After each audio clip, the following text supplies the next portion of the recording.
Hello everyone, my name is Caysen Cummings and this is my presentation on gunsmithing. Right?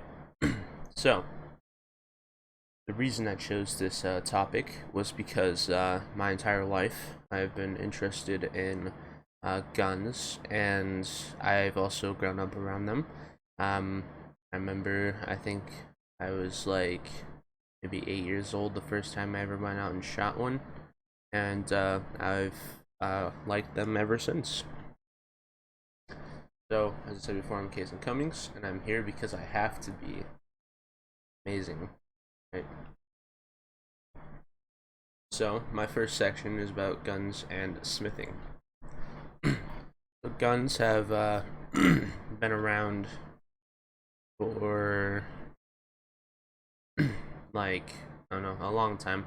I'm not gonna get into detail about like, when was the first gun made and all that, because sometimes it's kind of, for some reason it's disputed a lot, and I don't understand why, because also people like try to reclassify what really counts as a gun, so I don't know.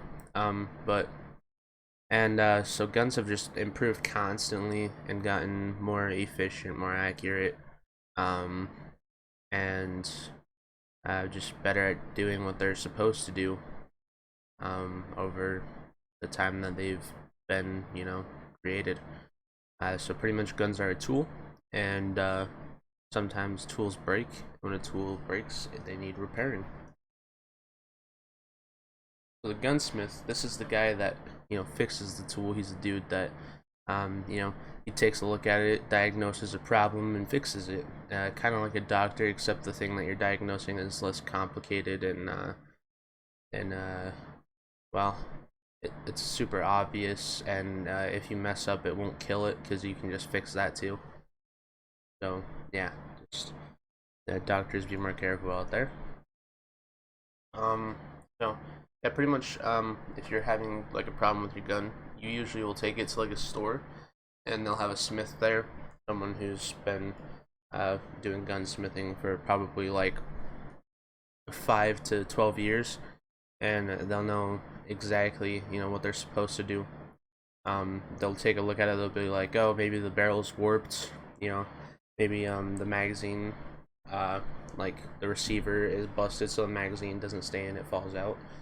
So the receiver for the magazine's all like, it could be warped, it could be broken, um, something you'd have to replace. So it's always fun.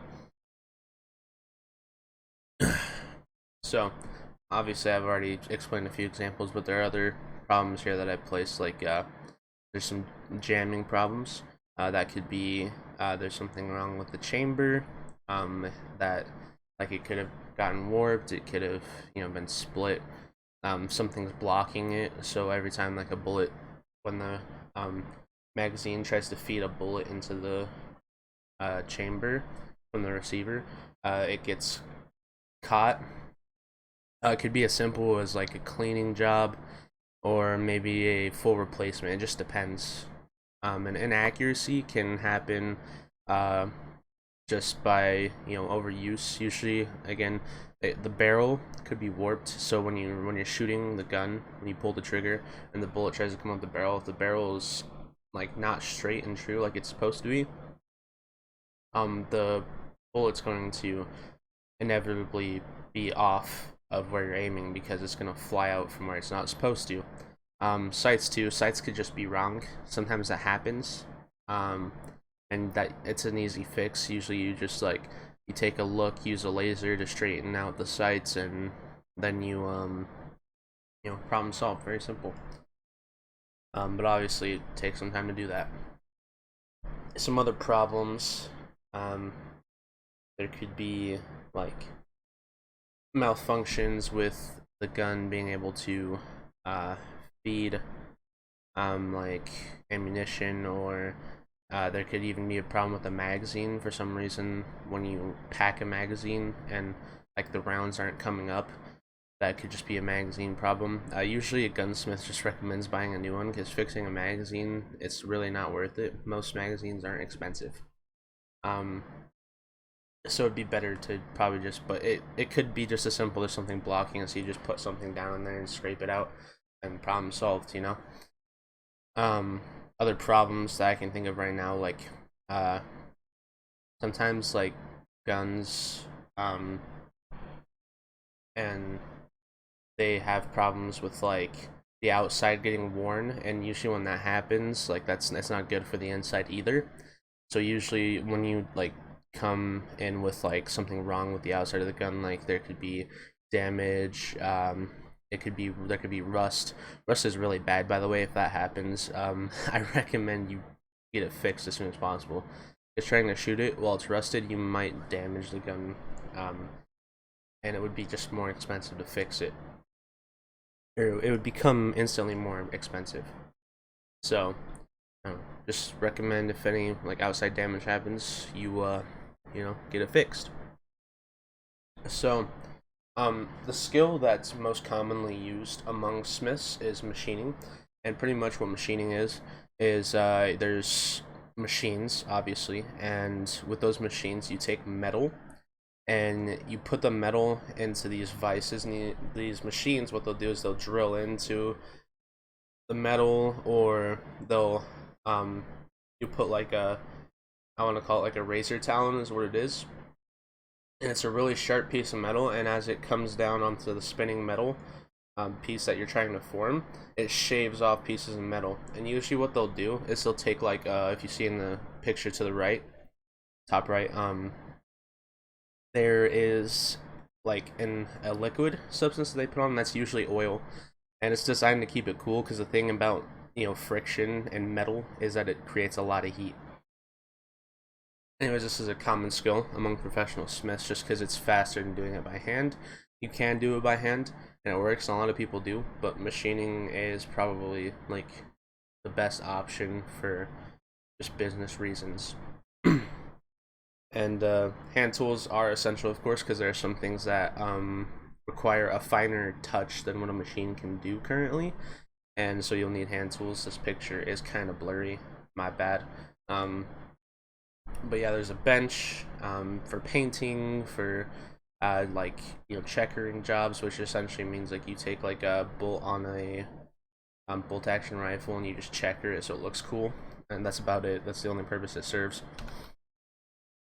So these are some hand tools that are out there that you need: screwdrivers, hammers, mallets, saws, sanding block, a vise, calipers. If you don't know what calipers are, essentially they're measuring devices that are supposed to be like 100% accurate. Essentially, you're taking a piece and then you take the calipers and you push them down to the sides of that piece, and that's how like that's like the length of the piece, and that's what the calipers get. Digital calipers are really accurate, like to like an 100th of a percent. So very important tools when measuring means everything. And this is obviously the toolbox. You need tools when you're fixing stuff. Um, Sometimes you can do with a smaller toolbox. It's up to you. I just recommend making sure your toolbox is organized, because if it isn't, well, you're gonna run into problems. Um, so before I move on, some information you might want to know about gunsmiths. A lot of them are much older. At least the current like workforce of them are much older people. So they're always looking for younger people to, learn what they know, and to like take up their profession, because it's something that needs to be done. It's not like, oh, this is kind of like this is like one of those things, one of those hobbies, right? You don't need to do it. It can be a hobby, but the thing is people need their guns fixed, and a lot of people don't have the time to do it themselves. So it's your job to do it. If you want to be a smith. I recommend the quickest way probably is to find somebody who's willing to teach you, and you go in with them and they teach you. That's the quickest way. What I'm doing personally is I'm taking a machining class at Dixie Tech to learn all those skills, and they're also teaching CNC there, which is like the latest form of machining. Essentially, you type code into a computer and the machine does what the code tells it to do, and you don't really have to do anything. CNC has an advantage, it's much faster, so it means you can get more work done in a day. So eventually, I would imagine most places will be able to, uh, they would move on to CNC machines instead of basic machines because they can just get more work done that way. Um, but anyways, that's my presentation. If you have any questions, I'll take them now. Here's some Reddit's presentation templates by Slides Carnival, and some of the photographs in here are used by Unsplash. And this is an awesome resource. And yeah, thank you for watching.